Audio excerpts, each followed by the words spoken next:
Hello everyone, welcome to exam info academy. आज हम फिर से आपके कमेंट्स के ऊपर डिस्कशन करेंगे ताकि हम आपसे जुड़े रहें, मतलब हम अपने दर्शकों से जुड़े रहें।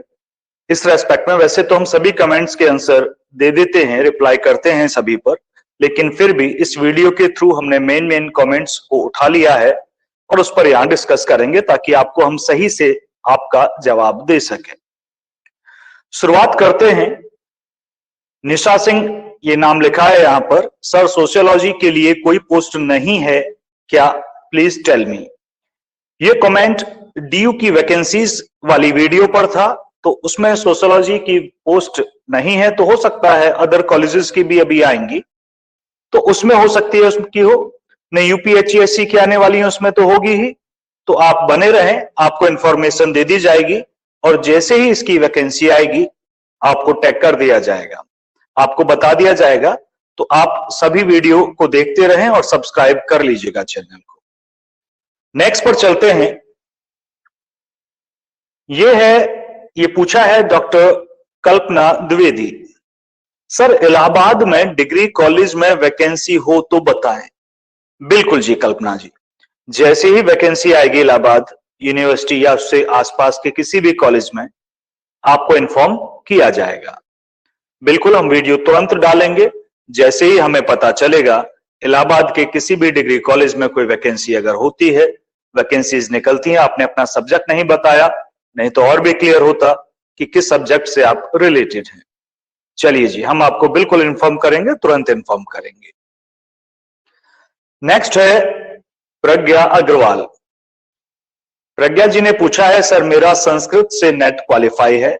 बहुत अच्छी बात है। इलाहाबाद या गाजियाबाद की कोई वैकेंसी बताइएगा प्लीज। इलाहाबाद गाजियाबाद बड़ा डिस्टेंस है दोनों में, आपने दोनों के बारे में लिखा, इलाहाबाद से गाजियाबाद पूछ रहे हैं या गाजियाबाद या केवल इलाहाबाद, जैसा कि लिखा है हमें लग रहा है कि या तो आप दोनों जगह रहते हैं या दोनों जगह रह सकते हैं, तो इसलिए आपने इलाहाबाद और गाजियाबाद की वैकेंसी के बारे में पूछा है। तो हम ये बता दें, वैसे हमने आपको रिप्लाई किया था, फिर भी हम ये बता दें, गाजियाबाद के पास ही है दिल्ली, डेली अप डाउन किया जा सकता है। दिल्ली यूनिवर्सिटी के जितने भी कॉलेजेस हैं उनमें वैकेंसीज अभी हैं और संस्कृत की भी हैं। ठीक, हाँ स्कोर कार्ड बनाएंगे, शॉर्ट लिस्ट करेंगे वो कैंडिडेट्स को, अपने जो पूरा चार्ट है कि नेट के इतने मार्क्स, पीएचडी के इतने, रिसर्च वर्क के इतने, आर्टिकल जाने के जर्नल में इतने, वो सबका क्राइटेरिया बना हुआ है।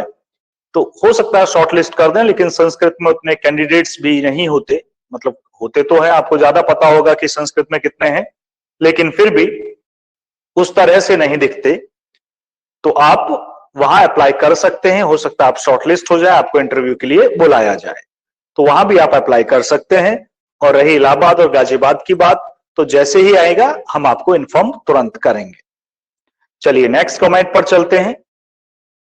यह डॉक्टर कल्पना द्विवेदी, हिंदी सब्जेक्ट से जो नेट क्वालिफाई होते हैं, जैसे प्राइवेट डिग्री कॉलेजेस होते हैं, उसमें कहां इलाहाबाद में किस कॉलेज में वैकेंसी आई है ये बताएं और हम कैसे अप्लाई कर सकते हैं। बिल्कुल जी बिल्कुल कल्पना जी, हिंदी सब्जेक्ट के लिए आप नेट क्वालिफाइड हैं जैसा कि लग रहा है, और आप प्राइवेट कॉलेजेस में जाना चाहती हैं तो ना जाइएगा, क्योंकि प्राइवेट कॉलेज देखो मैं बताता हूं, एक होता है मान लो आपका कोई पब्लिक स्कूल है, सीबीएसई 10+2 का, मतलब सीनियर सेकेंडरी है, उसमें जो हिंदी की टीचर होती है, मे बी टीजीटी हिंदी या पीजीटी हिंदी, उनकी सैलरी प्राइवेट की अच्छी होती है, सही देते हैं वो। लेकिन अगर आप प्राइवेट कॉलेज में जाते हो तो वहां आपको टीजीटी हिंदी के बराबर भी सैलरी नहीं देते। या तो आप एडॉक ज्वाइन कीजिएगा दिल्ली यूनिवर्सिटी की तरफ, अदरवाइज वहां सैलरी की हालत बहुत खराब है। ठीक है, एक टीजीटी हिंदी भी एक professor, assistant professor private college में अगर है तो उससे ज्यादा लेता है, तो वो तो एक ठीक नहीं है। या तो अगर कोई हो प्राइवेट कॉलेज और अच्छी सैलरी दे रहा हो, पे कर रहा हो, तो सही भी है, लेकिन मेरी नजर में ऐसा कोई आया नहीं अभी तक। जिसे भी मैं देखता हूं कि पीजीटी की ज्यादा होती है और प्रोफेसर की प्राइवेट कॉलेज में कम होती है, तो प्राइवेट का दिमाग से निकालें। आप इलाहाबाद में रहते हैं, आपके ये लग रहा है तो इलाहाबाद में कुछ भी मिले तो है, तो फिर आप टीजीटी या पीजीटी ट्राई कर सकते हैं। या आपको लगता है प्राइवेट कॉलेज ज्यादा देते हैं, तो प्राइवेट कॉलेजेस की वैकेंसीज हमारे पास, अगर वैसे तो हम लेते नहीं प्राइवेट कॉलेजेस को, बिना बताते हैं, हम गवर्नमेंट की ही बात करते हैं, परमानेंट पोस्ट की बात करते हैं, तो उसके बारे में तो हम बता देंगे। लेकिन अगर आप इलाहाबाद में रहते हैं तो प्राइवेट में तो आपको देखना पड़ेगा, या तो आप अपना रिज्यूम डाल दीजिए सभी प्राइवेट डिग्री कॉलेजेस में, तो आपको वो खुद ही कांटेक्ट करेंगे। यही एक तरीका होता है प्राइवेट के लिए। तो हाँ, गवर्नमेंट में अगर आती है तो हम बताएंगे कि अप्लाई कैसे करें, ये भी हम बताएंगे, जैसा कि आपने पूछा है बाद में कि सर अप्लाई कैसे करना है, तो हम बिल्कुल आपको इन्फॉर्म करेंगे। तब भी वैकेंसी आएंगी, तो आने भी वाली है 2022 में बहुत सारी वैकेंसी आने वाली है, हम सबके बारे में इन्फॉर्म करेंगे, तो चैनल पे हमारे पर बने रहिएगा आप। चलिए नेक्स्ट पर चलते हैं। अंजनी कुमार भामू, सर सिलेक्शन में एग्जाम है क्या? ये डीयू की वैकेंसीज पर कमेंट था। सिलेक्शन में एग्जाम नहीं है, मैं बता दूं आपको, इंटरव्यू प्रोसेस होता है, इंटरव्यू लिया जाता है, वो भी शॉर्ट लिस्टेड कैंडिडेट का। आप फॉर्म भरें, हो सकता है आपको शॉर्ट लिस्ट ना किया जाए तो आपको इंटरव्यू के लिए भी नहीं बुलाया जाएगा, एपीआई चार्ट के हिसाब से वो काम करते हैं, तो अपना चेक कर लें। 50-60 आ रहा है तो आप फॉर्म भरें, आप सही से उसको नोटिफिकेशन को सही से पढ़ें सभी कॉलेजेस के डीयू के, तो आपको पता चल जाएगा कि एग्जाम नहीं है, इंटरव्यू है।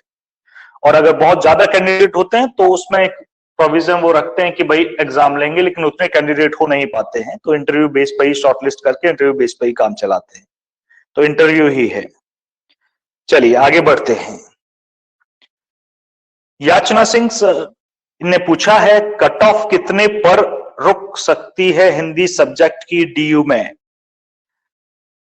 याचना जी मैं आपको बता दूं, शॉर्ट लिस्ट वाले कैंडिडेट को बुलाया जाएगा इंटरव्यू में, और उसकी कोई मेरिट नहीं होती है, कोई कट ऑफ नहीं होती है।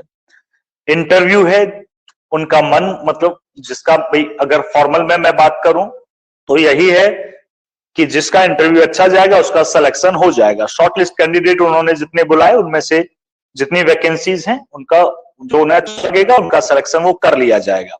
अब हमने कहा अच्छा लगेगा, एक तो ये है कि इसका इंटरव्यू अच्छा जाए, एक ये है जिसके पास सही डिग्री, पीएचडी भी, आर्टिकल भी लिख रहा है, वो रिसर्च पेपर्स में भी है इंटरेस्ट, एक तो वो क्राइटेरिया है। दूसरा, कई बार ऐसा भी देखने में मिलता है कि जो सिलेक्शन कमेटी बैठी है उसका जो पास में है नियर डियर पीएचडी का गाइड है, वो भी डीयू में देखने को कभी कभी मिल जाता है। लेकिन मैं इन बातों को सही नहीं मानता हूं कि ऐसा हुआ हो, लेकिन ये अफवाहें जरूर उड़ती हैं डीयू में।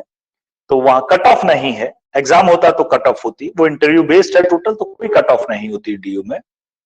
चलिए आगे बढ़ते हैं। संदीप जायसवाल, सर क्या ये जीके का भी कोई क्वेश्चन ले गए हैं ऑब्जेक्शन में? मैं बता दूं, ये कमेंट किया गया था, जो लॉ का जो है इंटरव्यू जो रोका गया है उस पर एक कमेंट है, उनके 3 या 4 क्वेश्चंस को वो कोर्ट लेकर गए हैं, और आयोग ने कहा तब तक इन्हें हम सुलझा नहीं लेते तब तक हम इंटरव्यू नहीं लेंगे। तो ये आयोग की तरफ से कहा गया, यूपीएचईएससी की तरफ से कहा गया है।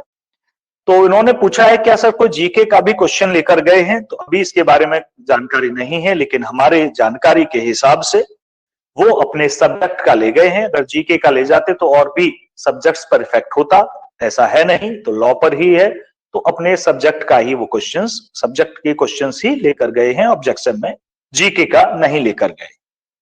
चलिए आगे बढ़ते हैं। सर ये है वीरेंद्र कार्डियन, हाँ शायद हम सही बोल रहे हैं, पता नहीं, लेकिन हमने यही नजर आ रहा है वीरेंद्र जी। वीरेंद्र जी सर ने पूछा है, सर मुझे कैरेक्टर सर्टिफिकेट एंड 2 सबब्रांच पर्संस के लिए फॉर्मेट नहीं मिल रहा है, please send me the link और पीडीएफ।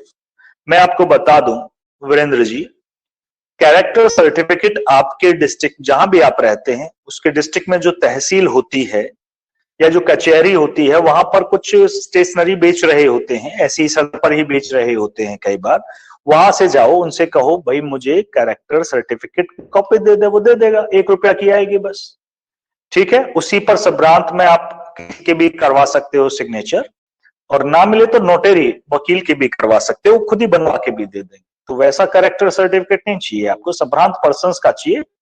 तो वकील भी एक संभ्रांत पर्सन होता ही है, वो बना के नोटरी करके दे देंगे। और आपके में पार्षद है, विधायक है, कोई आसपास है या गेजेटेड ऑफिसर है तो बहुत अच्छा, उसी फॉर्मेट पे वो बना देंगे। ठीक है, तो कोई इश्यू ऐसा है नहीं। आप पास वाले कचहरी में चले जाइएगा, वहां अवेलेबल है। चलिए, आज हमें यही कमेंट लेने थे। किसी को भी और कुछ पूछना हो तो आप पूछ सकते हैं, वैसे हम रिप्लाई वहां भी करते हैं। और ये संवाद के तहत, इस कमेंट पर चर्चा के तहत हम आपसे जुड़े रहेंगे ताकि आपके प्रश्नों के सही तरीके से रिप्लाई कर सकें। हमारा चैनल अभी नया है और आपको लगता है कि ये सही है, हम सही काम कर रहे हैं, आपको इसके वीडियो देखने से कोई फायदा हो सकता है या किसी और को हो सकता है, तो उसके साथ शेयर जरूर करें और आप लोग सब्सक्राइब कर लें। धन्यवाद।